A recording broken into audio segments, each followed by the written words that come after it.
সুপ্রভাত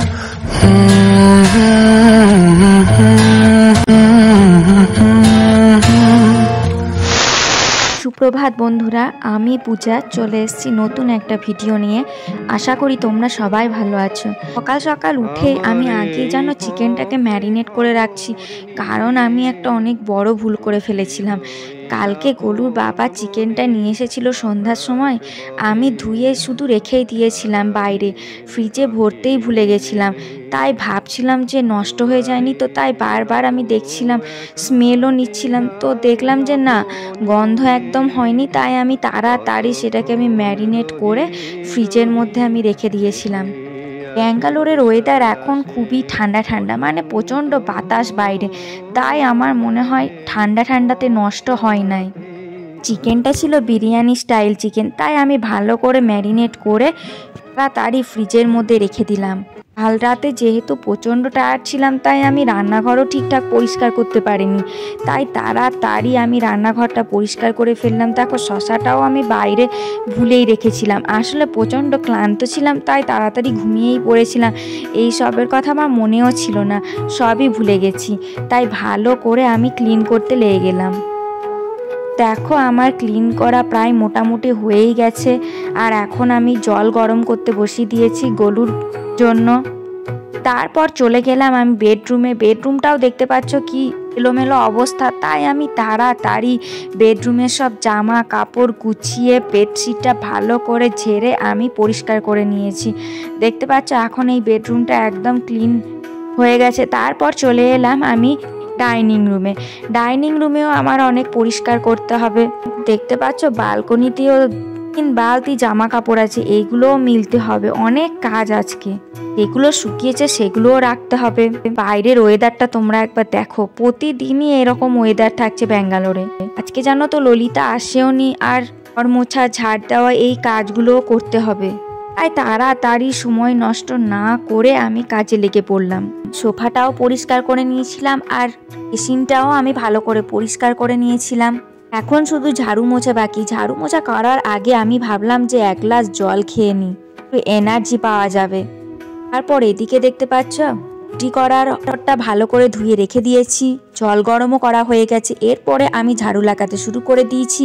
ডাস্টবিনের ব্যাগগুলো আমি ভালো করে ভরে আমি বাইরে রেখে, ডাস্টবিন রাখার জায়গাটাও আমাকে প্রতিদিন ধুতে হয়, না হলে প্রচণ্ড গন্ধ আসে। তাই আমি এই যে ডাস্টবিন রাখার জায়গাটা আছে, আমি প্রতিদিন ভালো করে ধুয়ে মুছে তারপরে আবার আমি নতুন ডাস্টবিনের প্যাকেট পাতি। আমার প্রতিদিনের ডিউটির মধ্যে একটা। আমি পোছা লাগাতে শুরু করে দিলাম। দেখতেই পাচ্ছ আমি পোছা লাগাচ্ছি। ঝাড়ু পোছার কাজ শেষ, আর ঘরটা দেখছো কি সুন্দর চকচক করছে। থু থু থু, নজর না লাগে। ঠাকুর যেন আমাকে এরকমই শক্তি দেয়, যাতে আমি আমার ঘর দোর ভালো করে পরিষ্কার পরিচ্ছন্ন করে রাখতে পারি। গোলুও উঠে গেছে, ওকে আমি সকালে ব্রেকফাস্ট খাইয়ে দিয়েছি। সকালে উঠেই ওর প্রতিদিনের তাই বাহানা যে আমি গাড়ির উপর চাপবো আর তুমি আমাকে ঘোরাবে। তাই আমিও ওকে খানিক এর উপর চাপিয়ে এদিক ওদিক ঘোরালাম। ওর বাবাকে বললাম যে তুমি একবার ঘোরাও।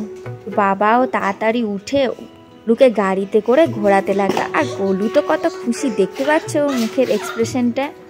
আজকাল জানো তো ও গাড়িতে চাপতে প্রচণ্ড ভালোবাসে।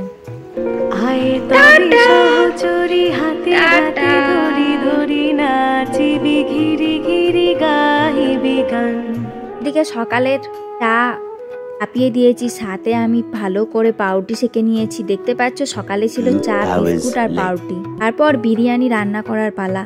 গোলুকে করে ঘুম পাড়িয়ে দিয়ে চলে এসেছি রান্নাঘরে। নেট করা চিকেনটা ফ্রিজ থেকে বার করে তার উপর পেঁয়াজের রস দিয়ে দিয়েছি, আর দিয়েছি জল পুড়িয়ে নেওয়ার টক দই, আর দিয়েছিলাম একটু লঙ্কার পেস্ট দিয়ে আরও ভালো করে আমি মাখিয়ে নিয়ে আমি ঢাকা দিয়ে আমি সাইডে রেখে দিলাম। আর অন্যদিকে আমি একটা কড়াই নিয়ে নিয়েছি, কড়াইয়ে সাদা তেল, আর তার সাথে আমি দিয়ে দিয়েছি 1 চামচ ঘি। তারপর আমি তেল যখন একটু গরম হয়ে এলো, তখন আমি পেঁয়াজগুলোকে ছেড়ে দিলাম। আর পেঁয়াজগুলোকে এরপর আমি লাল লাল করে ভেজে নিয়েছিলাম, আর তার উপর একটু নুন দিয়ে দিলাম। দিয়ে একটু ভালো করে নাড়িয়ে নিয়ে তারপরে আমি জল দিয়ে দিলাম। এরপরে আমি একটু ভালো করে ফুটিয়ে নিব। পেঁয়াজটা যখন ভালো করে ফোটানো হয়ে যাবে, তারপরে আমি ওতে দিয়ে দিব আদা রসুন পেস্ট করে তার রসটা। এরপরে আরও একবার আমি ভালো করে ফুটতে দিব। এরপর আমি এই ফুটন্ত বেরেস্তার জলে আমি আলুগুলোকে ছেড়ে দিব। আঁচটা আমি একটু কমিয়ে দিয়েছিলাম যাতে আলুগুলো ভালো করে সেদ্ধ হয়। এরপর আমি দেখলাম আলুগুলো সেদ্ধ হয়ে গিয়েছে আর নামিয়ে নিলাম। আর পেঁয়াজের রসটাও হয়ে গিয়েছে। ম্যারিনেট করা চিকেনটা আমি পেঁয়াজের রস ছেড়ে দিলাম। এই পেঁয়াজের রসে গুলোকে আমি ভালো করে কষিয়ে নিব। আর আমি সব চিকেন দিব না, কিছু চিকেন আমি রেখে দিয়েছি। এটা দেখতে পাচ্ছ আমি এটা রেখে দিয়েছি, এটাতে আমি অন্য একটা গ্রেভি বানাবো। এদিকে দেখো ডিম আমার সেদ্ধ হয়ে গেছে। আমি বিরিয়ানি রাইসটা বানাবো, ওর জন্য আমি দেরাদুন রাইস নিয়েছিলাম, আগে থেকে ভিজিয়ে রেখেছিলাম। তারপর আমি জল ঝরিয়ে নিয়ে তাতে একটু ঘি আর একটু নুন দিয়ে ভালো করে মাখিয়ে নিলাম। চালটা অনেকটা ঝরঝরে হবে, এইভাবে করে দেখবে চালটা সত্যি খুবই ঝরঝরে হয়।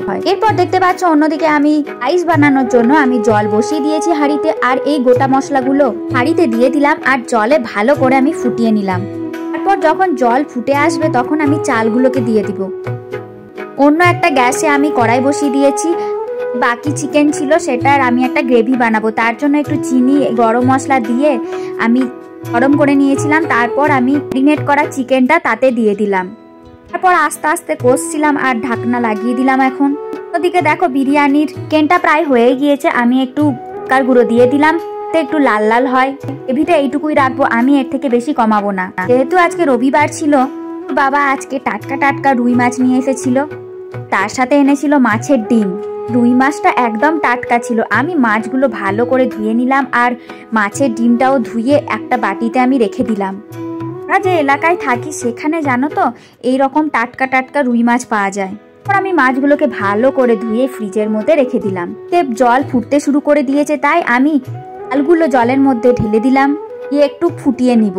কিছুক্ষণ ফোটার পরে দেখতে পাচ্ছ চালটা 80% প্রায় সেদ্ধ হয়ে গিয়েছে। আমি মার গড়িয়ে নিয়েছি আর চালটা একদম ঝরঝরে হয়েছিল। এদিকে যে আমি চিকেনের আর একটা যে আইটেম বানাচ্ছিলাম সেটার মশলাও কষা কষা হয়ে গিয়েছে, তাই আমি জল দিয়ে দিলাম।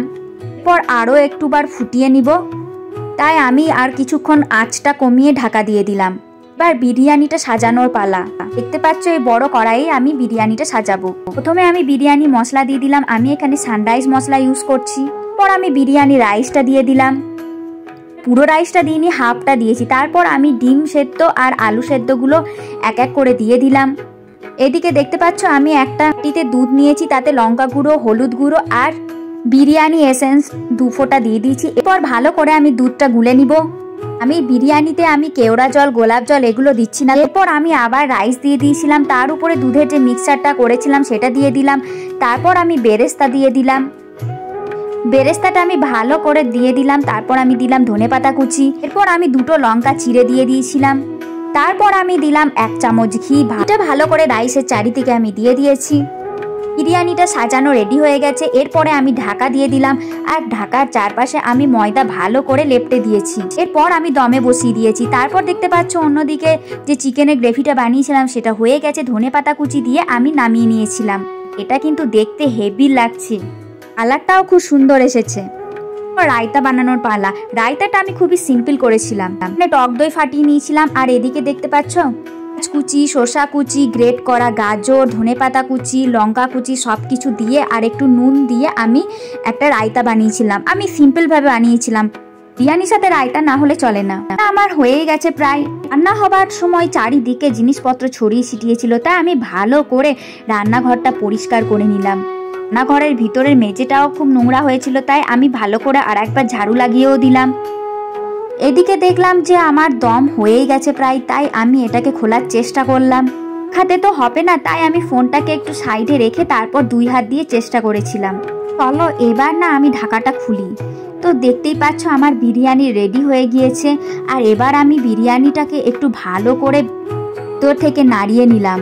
দেখতে পাচ্ছ কালারটা কিন্তু হেভি এসেছে, তো মনে হচ্ছে কলকাতা স্টাইল বিরিয়ানি।